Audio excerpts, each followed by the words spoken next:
Welcome back to Dark Corners Streaming. By 1957, director Akira Kurosawa already had films like Seven Samurai and Ikiru behind him, but still had Yojimbo and High and Low to come. And there's no higher praise for Throne of Blood, which you can stream on BFI Player, than to say that it sits comfortably in such company.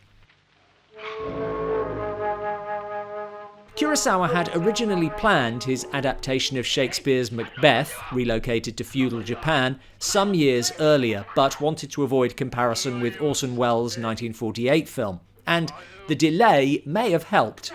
In the interim, he had become internationally successful, able to command far larger budgets, and had amassed about him a formidable team, on-screen and off, who are at the top of their game here.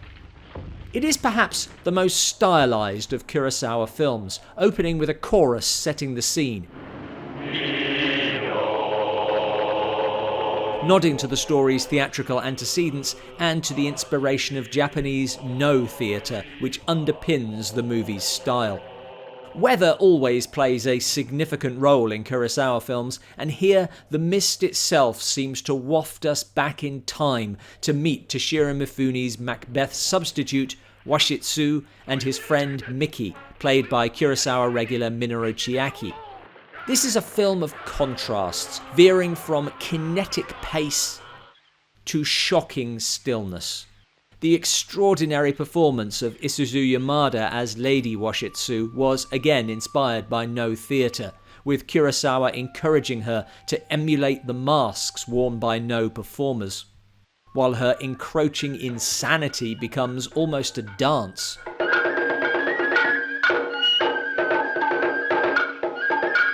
The music too, by Kurosawa's regular composer Masaru Sato, reflects No, a sparse score with flute and percussion dominating.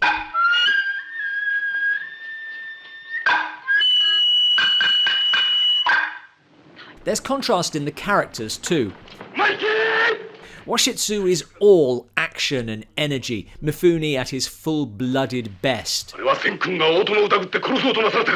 Yet he is passive when it comes to seizing power, needing to be talked around by his wife.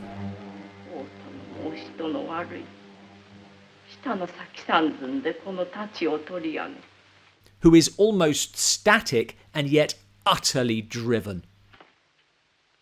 From its brilliant orchestration of action to its centered compositions, this is classic Kurosawa.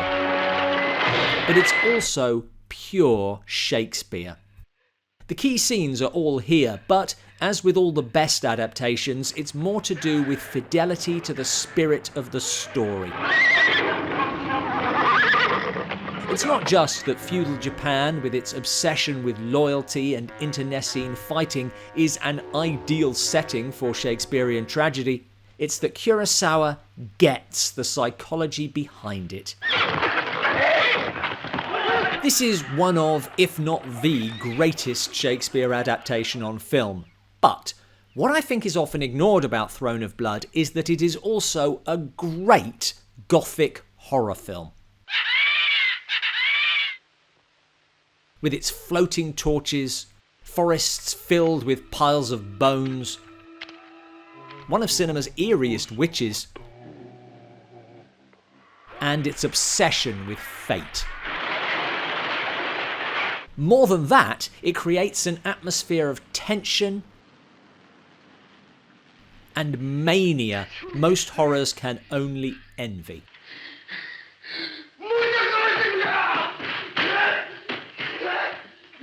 And all that is before we reach one of the most celebrated and shocking final scenes of all time, which we can't really show because this is a review, but damn it, if you haven't seen it, watch it.